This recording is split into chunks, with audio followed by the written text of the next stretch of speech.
Butter நல்லா melt ஆனதுக்கப்புறம் நல்லா நறுக்கிய வெங்காயத்தை போட்டோம், ஃபைனாக சாப் பண்ண பூண்டு போட்டோம், பச்சை ஸ்வீட் கார்னை போட்டு ஃபஸ்ட்டு மயோனீஸ் ஆட் பண்ணோம், தேவையான அளவு ஃப்ரெஷ் க்ரீமை ஆட் பண்ணோம், கொஞ்சம் ஆரிகானோ ஆட் பண்ணோம், சில்லி ஃப்ளேக்ஸ் ஆட் பண்ணோம், மிக்ஸ்ட் ஹெர்ப்ஸ் ஆட் பண்ணோம், பெப்பர் தூள் ஆட் பண்ணோம், உப்பு ஆட் பண்ணோம், அதுக்கப்புறம் கொஞ்சம் சர்க்கரையும் ஆட் பண்ணி பச்சை பாலையும் ஆட் பண்ணி பெரிய சீஸ் எடுத்து வச்சிருந்தோம், அந்த சீஸை அப்படியே ஆட் பண்ணோம். ஸோ இதுக்கப்புறம் ஒரு பவுலில் வந்து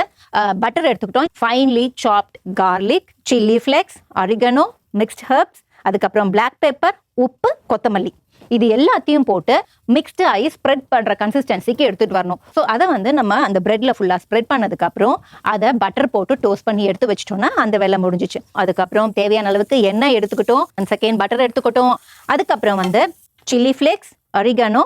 மிக்ஸ்ட் ஹெர்ப்ஸ், உப்பு, பெப்பர் தூள், மிளகாத்தூள், அதை அந்த கார்னில் ஃபுல்லாக நம்ம ஸ்ப்ரெட் பண்ணதுக்கப்புறம் டோஸ்ட் பண்ணி எடுத்திங்கன்னா வேலை முடிஞ்சிச்சு.